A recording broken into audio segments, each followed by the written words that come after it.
नमस्कार साथियों, गौरव ज्ञान धारा में आपका स्वागत है। आज अपन पढ़ने जा रहे हैं स्कूल व्याख्याता जीके के अंदर जो फर्स्ट पेपर के लिए इतिहास पढ़ रहे हैं अपन, उसकी अगली कड़ी। कल अपन ने स्वतंत्रता संग्राम पढ़ा था, 1857 की क्रांति पढ़ी थी और पहला स्वतंत्रता संग्राम उसे कहा जाता है। भी काफी सारे विद्यार्थियों में 1857 की क्रांति पढ़ी है तो जोश भरा हुआ है और उसी जोश को बरकरार रखना है, क्योंकि आगे आने वाली 3 क्लासेस आपकी प्रमुख क्रांतिकारियों पर है। सिलेबस का अगला जो बिंदु है वो यही है, प्रमुख क्रांतिकारी। अब कुछ विद्यार्थियों की मांग है कि सर फर्स्ट ग्रेड जीके के सिलेबस का एनालिसिस कर दें एक बार कि कौन सा टॉपिक इंपॉर्टेंट है, कौन सा कैसे है। तो मैं थोड़ा सा फ्री टाइम मुझे मिलेगा, जैसे कोई छुट्टी संडे वगैरह, तो मैं एक वीडियो बनाने की कोशिश करूंगा जिससे आप लोगों का ये अच्छे से क्लियर हो सके और एक सही दिशा में आप तैयारी कर सके। तब तक मैं पॉइंट टू पॉइंट ही चल रहा हूं, जैसे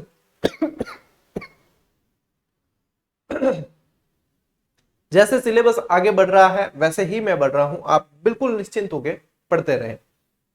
देखो, आपके टॉपिक है प्रमुख क्रांतिकारी, ठीक है।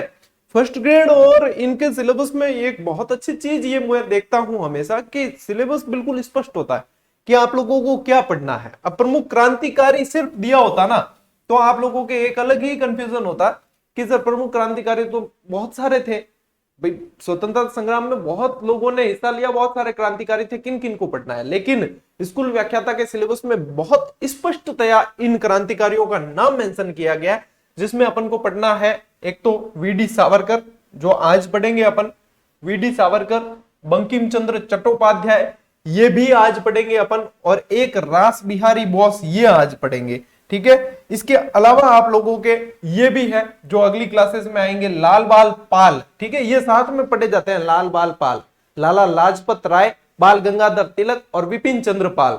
उग्रवादी तिकड़ी थी ये, और इनका तो कहना ही क्या। तो ये बाल गंगाधर तिलक, विपिन चंद्र पाल, और फिर आपके चंद्रशेखर आजाद, भगत सिंह, सुखदेव और सुभाष चंद्र बोस। अब इसमें देखो राजगुरु सम्मिलित नहीं है, वैसे भगत सिंह सुखदेव राजगुरु साथ में पढ़े जाते हैं, अपन इनसे रिलेटेड फैक्ट साथ में पढ़ लेंगे। एक जो है सुभाष चंद्र बोस और रास बिहारी बोस, इनकी बहुत सारी बातें मिलती जुलती है, लाल बाल पाल की मिलती जुलती है, और वीडी सावरकर, बंकिम चंद्र चट्टोपाध्याय और रास बिहारी बोस आज पढ़ने जा रहे हैं।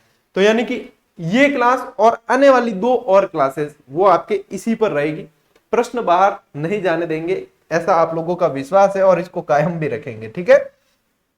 चलिए अपन बढ़ते हैं अपनी पहली स्लाइड की ओर, और पहली स्लाइड ही उस वीर पुरुष की है जिसका नाम लेते ही मतलब रगों में जोश दौड़ने लगता है, खून तो सबके दौड़ता है, जोश दौड़ने लगता है। एक ऐसे वीर जिन्हें एक ही जन्म में 2 जन्मों की सजा दी गई, जिन्हें 2 जन्मों की सजा दी गई, और जो बीच समुद्र में अंग्रेजों को गच्चा देकर बीच समुद्र में भागने का साहस रखते थे, वो थे वीडी सावरकर। यानी स्वतंत्रता का दूसरा रूप थे वीडी सावरकर।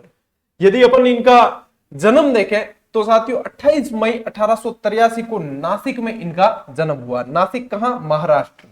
नासिक कहां? महाराष्ट्र। मृत्यु इनकी 26 फरवरी 1966 मुंबई। ये जो फैक्ट है ना जीवनी से संबंधित, मैं क्रांतिकारियों में आपके स्पष्ट कर दूं, जीवनी से संबंधित है, उस पर सिर्फ एक नजर मारी जाए, आपको बहुत ज्यादा इस पे लोड लेने की आवश्यकता नहीं है या जोर देने की आवश्यकता नहीं है। जीवनी से बहुत कम प्रश्न बनते हैं, प्रश्न कहां से बनते हैं वो मैं आपको साथ साथ में बताता रहूंगा, ठीक है।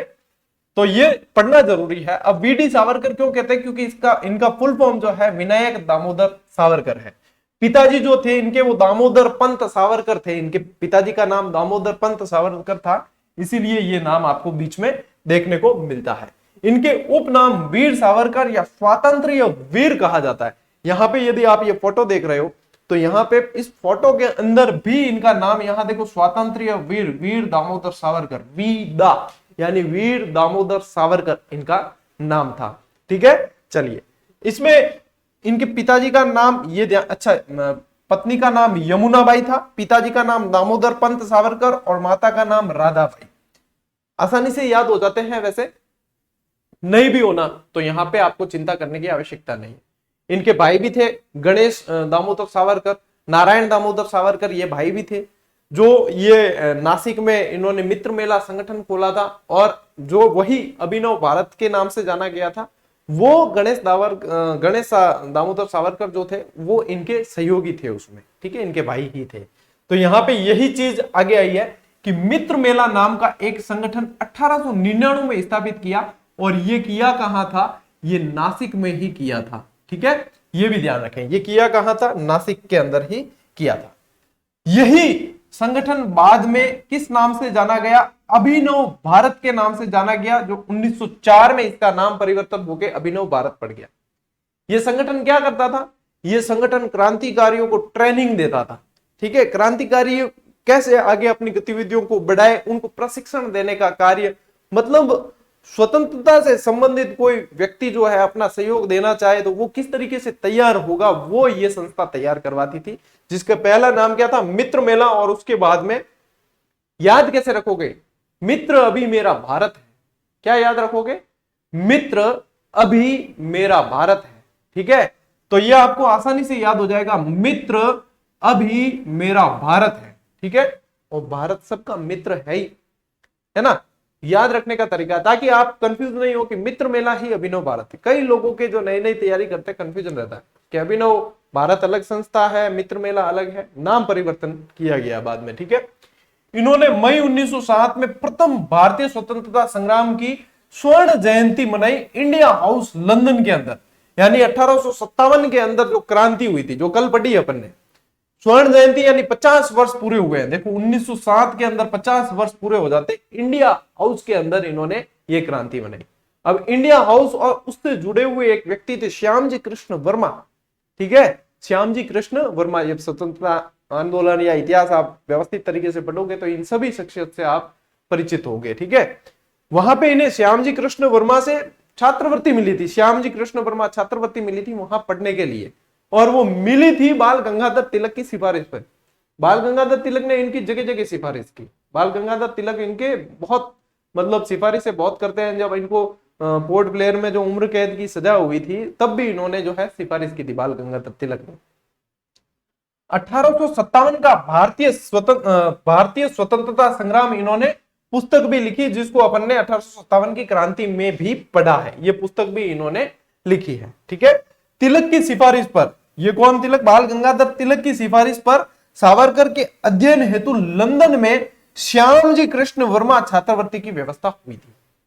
यानी श्यामजी कृष्ण वर्मा किससे जुड़े हुए थे, इंडिया हाउस से जुड़े हुए थे, और इंडिया हाउस से जुड़े हुए थे, और इसी इंडिया हाउस में इन्होंने 1857 की क्रांति की स्वर्ण जयंती मनाई, ठीक है। तो ये फर्स्ट स्लाइड का ये जो आपको सारी जानकारी समझनी थी, याद रखनी थी, एक्स्ट्रा जो चीजें जाननी थी वो मैं बता चुका हूं। बढ़ते हैं अपन अगली स्लाइड की तरफ। करजन वायली की हत्या, करजन वायली की हत्या मदनलाल ढींगरा द्वारा की जाती है। करजन वायली की हत्या पर लिखे लेख, इन्होंने एक लेख लिखा था, उसके कारण इन्हें 1910 में लंदन से गिरफ्तार किया गया। यानी कि कहने का मतलब यह है भड़काऊ लेख था, ठीक है ना। अब अपने लिए, भारतीयों के लिए तो क्या था, प्रेरणादायी था कि कुछ ना कुछ सिखाने के लिए कि भाई गुलामी क्यों कर रहे हो रहे, देश तुम्हारा, तुम्हारे नियम होने चाहिए, तुम्हारा हक होना चाहिए, गुलामी क्यों कर रहे हो रहे। और अंग्रेजों के लिए भड़काऊ था, तो अंग्रेजों ने गिरफ्तार कर दिया कि ये क्रांतिकारी गतिविधियों में, ये षड्यंत्र गतिविधियों में वगैरह, षड्यंत्र भड़काने में वगैरह शामिल है, तो इस आदमी को पकड़ा जाए, ठीक है। तो इन्होंने यहां 1910 में इन्हें लंदन से गिरफ्तार कर दिया। फिर क्या किया, लंदन से गिरफ्तार करके ला रहे थे भारत। अब उस समय कोई फ्लाइट इतनी थी नहीं, तो भारत लाने का कोई रोड तो लावे कौन, कोई गाड़ी हम जीप हम बने तो कोई लावे कौन। ला रहे कहां से थे, समुद्री मार्ग से ला रहे थे, समुद्री मार्ग में जहाज से ला रहे थे, ठीक है। इनको ला रहे थे, उस जहाज का नाम था MS मोरिया, MS मोरिया। और इस जहाज से भाग के ही ये अंग्रेजों के मोरिये बुला देते, ठीक है, बुला दिए अंग्रेजों के मोरिये, ठीक है। किसने, वीर दामोदर सावरकर। देखो कितना जिगरा होगा जब समुद्र, यानी कि देखो आसपास कोई बॉर्डर ही नजर नहीं आती, कोई तट ही नजर नहीं आता, वहां पे भी सीवरेज हॉल से समुद्र में उतर के फरार हो गए। बोलिए कैसी शख्सियत थी। तो वहां से लाते समय जहाज का नाम ध्यान रखना, MS मोरिया, अंग्रेजों का बुलाया मोरिया। जहाज के सीवर हॉल से भाग निकले। वास्तव में ये जो दृश्य रहा होगा बहुत ही शानदार रहा होगा। 1911 में नासिक षड्यंत्र केस में काला पानी की सजा इन्हें दी गई, और काला पानी की सजा जो दी जाती थी वो पोर्ट ब्लेयर अंडमान निकोबार के जेल में भेज दिया जाता था। वहां पे वो काला पानी की सजा दी जाती। काला पानी पुस्तक भी इन्होंने वहां पे लिखी थी, काला पानी नाम से। अंडमान निकोबार के सेलुलर जेल में इन्हें भेज दिया गया। अभी भी कोई अंडमान निकोबार घूमने जाते हैं तो वहां स्पेशल सेलुलर जेल देखने भी जाते हैं और दिखाई जाती है, पर्यटन स्थल के अंदर शामिल किया जाता है। ठीक है, तो ये भी ध्यान रखेंगे। 6 बार ये अखिल भारतीय हिंदू महासभा के राष्ट्रीय अध्यक्ष भी रहे हैं। हिंदूवादी भावनाएं इनके अंदर बहुत ज्यादा थी, ये अध्यक्ष रहे। फिर लास्ट में क्या, संलेखना पद्धति से इन्होंने अपने प्राण त्यागे। देखो ये कितना इंपॉर्टेंट फैक्ट है।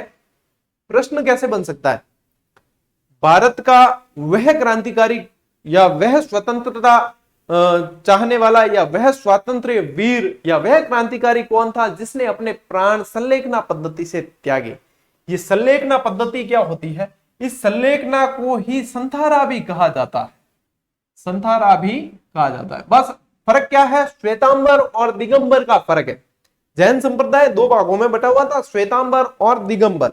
श्वेतांबर श्वेत वस्त्र धारण करते थे और दिगंबर का मतलब था कि दिशाएं ही जिसका वस्त्र है, यानी कि वो वस्त्र धारण नहीं करते थे। दिगंबर जो संप्रदाय था उसमें महिलाओं की वगैरह एंट्री नहीं थी, श्वेतांबर में महिलाओं की एंट्री थी। तो ये संलेखना पद्धति या संथारा पद्धति क्या होती है, जब व्यक्ति जो है ये ठान ले कि अब मुझे इस दुनिया से जाना है, रुखसत होना है, तब वो खाना पीना छोड़ देता है। और खाना पीना छोड़ देगा मतलब खाना तो छोड़ा, पानी भी छोड़ देगा, तो धीरे धीरे शरीर जो है वो जीर्ण शीर्ण हो जाएगा और अंत में जो है मृत्यु हो जाएगी। ये संलेखना पद्धति होती है। इसी संलेखना पद्धति से भारत के एक वीर सम्राट ने भी अपने प्राण त्यागे थे, जिसका नाम था चंद्रगुप्त मौर्य, जिन्होंने श्रवणबेलगोला कर्नाटक के अंदर वहां पे अपने प्राण त्यागे थे, वो भी संलेखना पद्धति से, और ये भी संलेखना पद्धति से। थोड़ा सा आपके क्लियर हो गया। एक कोटेशन है जो पूछा जा सकता है, मातृभूमि तेरे चरणों में पहले ही मैं अपना मन समर्पित कर चुका हूं, देश सेवा ही ईश्वर सेवा है, देश की सेवा ही ईश्वर सेवा है, यह मानकर मैंने तेरी सेवा के माध्यम से भगवान की सेवा की है। ये कोटेशन किसका है, ये वीर सावरकर का है कि मैंने मातृभूमि के अंदर ही ईश्वर की छवि देखी है, तो मैंने मातृभूमि की पूजा ईश्वर को मानकर ही की है। तो अपन भी कहते हैं ना, भारत माता की जय, और पूजा करते हैं। पूजा क्यों करते हैं, क्योंकि हम भी उनके अंदर देवता का अंश देखते हैं, भगवान का अंश देखते हैं, है ना। तो यही चीज है, ये है आपके वीर सावरकर से संबंधित सारे के सारे फैक्ट। ठीक है, चलिए आगे बढ़ते हैं। अगला जो प्रमुख क्रांतिकारी है, प्रमुख व्यक्तित्व है, वो है बंकिम चंद्र चट्टोपाध्याय। जब कोई भी, जैसे आप स्कूलों में जाओगे तो वहां 2 चीजें तो पक्की होगी, एक तो राष्ट्रगीत और एक राष्ट्रगान। तो राष्ट्रगीत जो अपना है वो वंदे मातरम है, और राष्ट्रगान जो है वो जनगण मन है। रविंद्रनाथ टैगोर से संबंधित जनगण मन रहा है और वंदे मातरम रहा है बंकिम चंद्र चट्टोपाध्याय से संबंधित। वही चीजें और भी इनके साथ में पढ़ेंगे। भाई ये तो फिर भी पता है लोगों को कि वंदे मातरम, राष्ट्रगीत बंकिम चंद्र चट्टोपाध्याय की रचना है, लेकिन और जो जानकारी आज इस क्लास के माध्यम से अपन जानेंगे उससे कई सारे जो है विद्यार्थी परिचित नहीं भी होते, तो कोई दिक्कत नहीं। जन्म इनका हुआ 1838 में बंगाल के कंठालपाड़ा के अंदर, कंठालपाड़ा। अप्रैल 1894 के अंदर कलकत्ता में इनकी मृत्यु होती है। ये बंगाली ब्राह्मण थे। पिता यादव चंद्र चट्टोपाध्याय, माता दुर्गा देवी। यहां से प्रश्न नहीं पूछा जाएगा। क्या गुरुजी तो पढ़ा क्यों रिया हो, तुम प्रश्न पूछे थे नहीं थे, पढ़ाए हो क्यों भाई? बिना पृष्ठभूमि के कैसे पढ़ाया जाए कोई भी चीज? पृष्ठभूमि तो होगी ना, जन्म, मृत्यु, माता पिता, ये सारे कोई भी व्यक्तित्व पढ़ते हो तो पृष्ठभूमि होती है। अब मोहनदास करमचंद गांधी अपन पढ़ते हैं, ठीक है। अब मोहनदास करमचंद गांधी पढ़ोगे, पुतलीबाई पढ़ोगे, कस्तूरबा पढ़ोगे, ये सारी चीजें आपको पढ़नी पड़ेगी। पृष्ठभूमि तैयार होगी। प्रश्न कहां से बनते हैं? असहयोग आंदोलन, सविनय अवज्ञा आंदोलन, वहां से। अब ये नहीं पूछा जाता आपको एग्जाम में कि महात्मा गांधी के पिताजी का नाम क्या था, ये आपको नहीं पूछा जाएगा। ये 5वीं 7वीं के बच्चों को पूछा जाता है। ये समझने वाली बातें हैं। आगे बढ़ते हैं।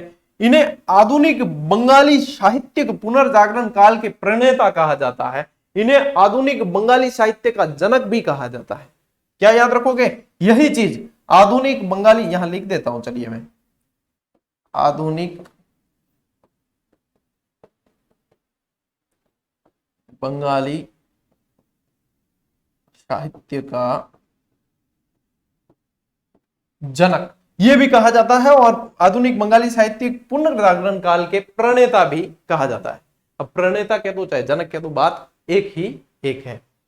पहली इनकी प्रकाशित जो अंग्रेजी कृति थी वो राजमोहन वाइफ थी। ठीक है, अब देखो अंग्रेजी कृति याद रखनी है, दो में कंफ्यूज हो सकते हो आप, एक तो राजमोहन वाइफ, एक दुर्गेश नंदिनी। तो दुर्गेश नंदिनी जो थी वो इनकी बांग्ला कृति थी, ये उपन्यास था एक तरह का, ये क्या था? उपन्यास था। ठीक है, और राजमोहन वाइफ अंग्रेजी करती थी। अब राजमोहन वाइफ, वाइफ अंग्रेजी का शब्द है, राजमोहन वाइफ इस तरीके से बताया है, तो दिखती बात है, स्वाभाविक है कि अंग्रेजी भाषा में लिखी पड़ी है। तो ये अंग्रेजी प्रकाशित पहली पूछी जाए तो राजमोहन वाइफ करना, यदि बांग्ला पूछ ले तो दुर्गेश नंदिनी करियो। ठीक है, बांग्ला पूछे तो क्या करोगे? दुर्गेश नंदिनी 1864 में। और यदि अंतिम पूछ लेना, ये तो हो गई पहली, अंतिम पूछे तो सीताराम कर देना। अरे सीताराम यूं करने में को, अंतिम इनकी कृति का नाम ही सीताराम है। ठीक है, अंतिम कृति पूछ दे तो सीताराम कर देना। बंकिम चंद्र चट्टोपाध्याय याद हो जाएगा ना भाई, हानि याद कराने वास्ते कितना हथकंडा अपनाया करिया है, तो याद तो होगा, ये बात पक्की है। तो सीताराम कर देना अंतिम पूछे तो। सन्यासी विद्रोह की पृष्ठभूमि पर लिखा इनका सबसे प्रसिद्ध उपन्यास था आनंद मठ। ये लैंग्वेज बन सकती है एग्जाम के अंदर। निम्न में से कौन सा उपन्यास सन्यासी विद्रोह की पृष्ठभूमि पर लिखा हुआ? ये प्रश्न बन गया। बंकिम चंद्र चट्टोपाध्याय दिया ही नहीं मान लो, तब भी आपके उत्तर आपको जो है आनंद मठ करके आना है। सन्यासी विद्रोह का जो टाइम पीरियड था, ये सन्यासी विद्रोह का जो टाइम पीरियड था वो 1763 से 1780 तक मान के चले आप, ये टाइम पीरियड इसका रहा है। ये प्रथम ब्रिटिश विरोधी आंदोलन भी कहा गया सन्यासी विद्रोह। ठीक है, इसी की पृष्ठभूमि पर लिखा गया है आनंद मठ। आनंद मठ लिखा है 1882 के अंदर। अब अपन ये पढ़ते हैं कि वंदे मातरम जो रचना है ना वो आनंद मठ का हिस्सा है, ये पढ़ते हैं। लेकिन मैं आप लोगों को बता दूं कि वंदे मातरम जो रचना है ना वो 1874 के अंदर लिखी है इन्होंने। कब लिखी है? 1874 में। 5 पद थे उसके अंदर। बाद में 1882 में जब ये उपन्यास लिखा गया, बाद में इसके अंदर शामिल किया, आनंद मठ में वंदे मातरम को बाद में शामिल किया।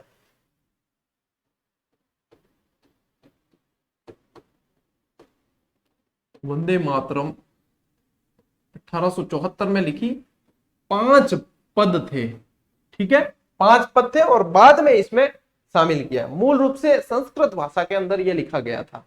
ये वंदे मातरम इसके अंदर आगे मैंने लिया है कि नहीं मैं देख लेता हूं। बाकी वंदे मातरम के बारे में और बता दूं कि वंदे मातरम जो ये 1874 और आनंद मठ और ये तो आपको पता हो गए। 1896 के अंदर इसे पहली बार कांग्रेस के अधिवेशन में गाया गया।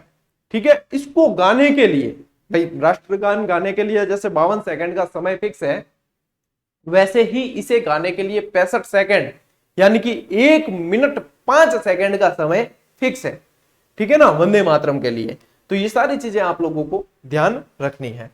कविताओं का संग्रह इनका जो है वो ललिताओं मानस नाम से जाना जाता है। ठीक है, ललिताओं मानस के नाम से इनका कविताओं का संग्रह जाना जाता है। चलिए, तो वंदे मातरम के बारे में मैंने आपको काफी सारे फैक्ट बता दिए, वो याद रखना। अंतिम उपन्यास, ये देखो ये आ गया। अंतिम उपन्यास क्या है? सीताराम 1886, यानी कि लास्ट में पूछे। देखो पहला अंग्रेजी पूछेंगे तो राजमोहन वाइफ अंग्रेजी शब्द है उसके अंदर याद रह जाएगा। बंगाली पूछेंगे तो दुर्गेश नंदिनी, और यदि अंतिम पूछ ले तो सीताराम कर देना। ठीक है, बताया था ना आपको, तो सीताराम कर देना हकीकत बात है। बंकिम चंद्र को प्राप्त उपाधियों में राय बहादुर और CIE की उपाधियां जानी जाती है। अब और भी प्रमुख रचनाएं पूछ सकते हैं, तो दुर्गेश नंदिनी वैसे पढ़ा, लेकिन याद रखना कृपाल कुंडला भी है, मृणालिनी भी इनकी रचना है, बंग दर्शन है, कृष्णकांत का वसीयतनामा है जिसमें इन्होंने अंग्रेजों के धज्जियां उड़ाने में कोई कमी नहीं रखी, व्यंग्यात्मक बाण छोड़े गए इसके अंदर कृष्णकांत का वसीयतनामा में, राधा रानी और रजनी, ये सारी की सारी रचनाएं बंकिम चंद्र चट्टोपाध्याय से संबंधित है। अब ये याद तो आपको करने ही है, मैंने आपको कंटेंट प्रोवाइड करवा दिया और बेहतरीन तरीके से करवाया, और काफी सारी चीजें तो याद करवा भी दिया। पीछे जो है आप लोगों के लिए याद करने के लिए बहुत कम बचता है जो मैंने याद नहीं करवाया होता है। तो उसको आप अच्छी तरीके से याद कर लेना। रिजल्ट में बदलने का काम, याद करने का काम आप लोगों का है। हर तरीके से आप लोगों को जो है सुविधाएं देने की कोशिश की जा रही है। साइंस की क्लासेस भी नियमित चल रही है। जो बच्चे इंटरेस्ट ले रहे हैं और व्यवस्थित रूप से पढ़ रहे हैं, बेहतरीन तो नोट्स बनेंगे और शानदार तरीके से समझ में भी आएगा। लेकिन एक बात और कह दूं कि नियमितता रखना हर किसी के बस की बात नहीं है। पहली क्लास साइंस की थी ना, तो बहुत सारे विद्यार्थियों ने देखी, लेकिन वे विद्यार्थी जो नियमित है और दृढ़ संकल्पित है उनकी संख्या आप पता चलती है। क्योंकि जो सिर्फ टाइम पास के लिए देखते हैं वो सिलेक्शन नहीं ले पाते हैं, जो सिलेक्शन लेने वाले वो नियमित रहते हैं। तो वो नियमित विद्यार्थी ही तो सिलेक्शन लेते हैं जो भीड़ से आगे रहते हैं। तो वही चीज है। चलिए आगे बढ़ते हैं। रास बिहारी बोस, जन्म 1886 बंगाल, मृत्यु 1945 जापान। जापान चले गए थे ये, हार्डिंग्स बम कांड के बाद में जापान चले गए थे। पिता विनोद बिहारी, माता भुवनेश्वरी देवी। सवाल यहां से बनने की संभावना कम है। हार्डिंग्स बम कांड में ये इनकी अहम भूमिका रही थी और कहा जाता है कि इन्होंने ही हार्डिंग्स बम कांड था उसको अंजाम दिया था। हार्डिंग्स बम कांड की जो दिनांक है वो 23/12/1912 यानी 23 दिसंबर 1912 की डेट है। अब देखो 1911 में यह डिसीजन लिया गया कि कलकत्ता से भारत की राजधानी को शिफ्ट किया जाएगा दिल्ली के अंदर। 1912 में दिल्ली शिफ्ट कर दी गई, राजधानी परिवर्तन हो गया। बंगाल विभाजन जो किया था उसको भी भंग कर दिया गया। 1905 का जो बंगाल विभाजन था वो भी भंग हो चुका था। यहां पे एक बहुत मतलब मारवाड़ी में क्या वरगुड़, ठीक है, और वैसे कह दिया जाए जुलूस, तो एक बहुत शानदार जुलूस निकल रहा था। इस जुलूस में क्या है कि हार्डिंग्स जो है हाथी पर सवार था। हार्डिंग्स हाथी पर सवार था और हार्डिंग्स के आगे लेडी हार्डिंग्स बैठी थी, पीछे अंगरक्षक बैठा था और एक महावत बैठा था। ठीक है, ये जो योजना थी वो किसकी थी? रास बिहारी बोस की योजना थी। ठीक है ना। अब यहां पे जो है बम कांड, ठीक है, अब बम फेंका जाता है। यहां पे बहुत सारे देखो पुरुष महिलाएं सारी की सारी शामिल थी। यहां पंजाब नेशनल बैंक की एक बिल्डिंग बनी हुई थी। उस पंजाब नेशनल बैंक की बिल्डिंग के पास में भी मतलब है ना, पंजाब नेशनल बैंक की बिल्डिंग के पास बहुत सारी महिलाएं, ये देखो कोई भी जैसे कोई रैली निकल रही है, कोई वरघोड़ा निकल रहा है, तो वहां पे है ना बहुत सारे बच्चे महिलाएं पुरुष सब इकट्ठे होते, महिलाएं बहुत सारी इकट्ठी हुई थी। उनमें से ही एक क्रांतिकारी महिला का वेश बनाकर, जिनका नाम था बसंत कुमार, ठीक है, बसंत कुमार विश्वास। बसंत कुमार विश्वास जो है, यहां लिख देता हूं मैं,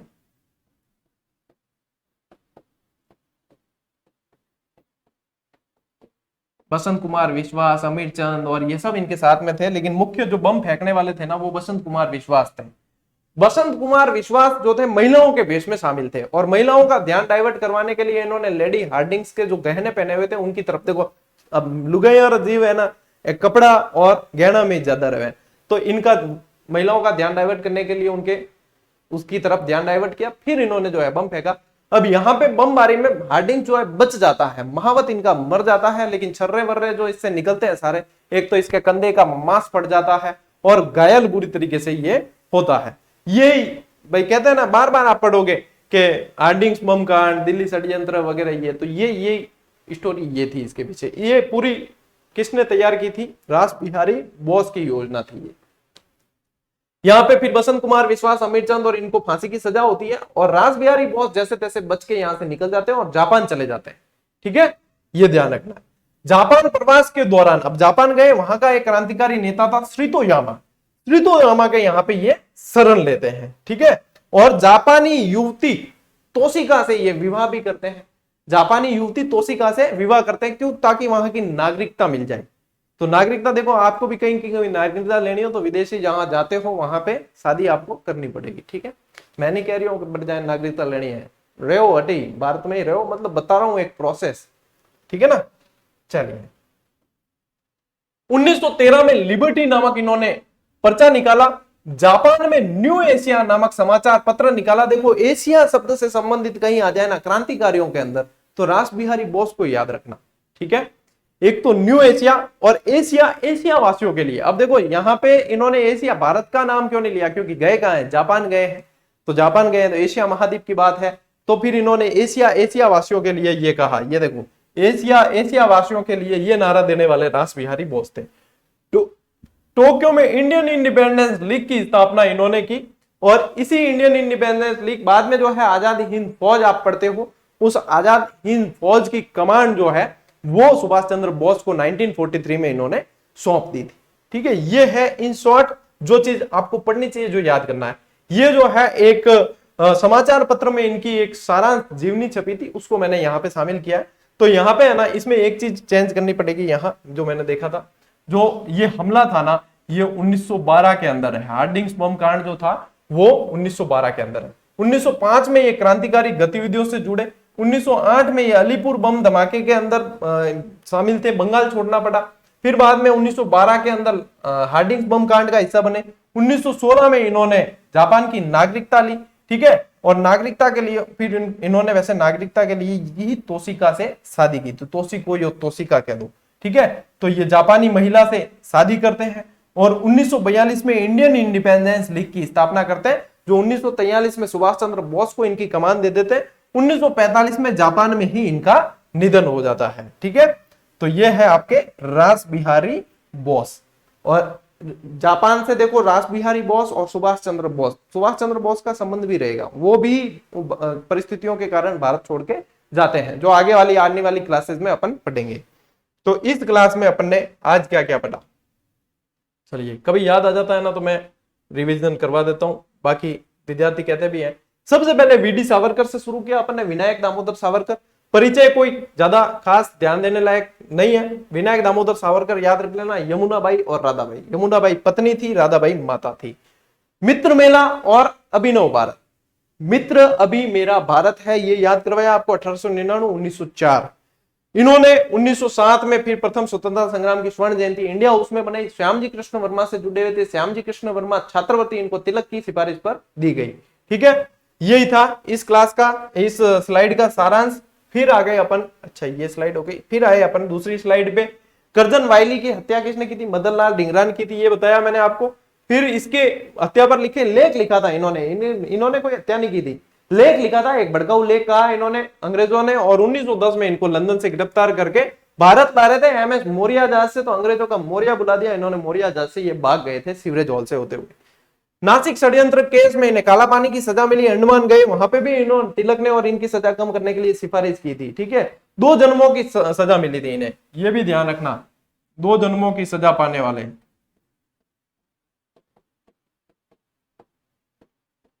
एकमात्र क्रांतिकारी। ठीक है, ये भी ध्यान रखना।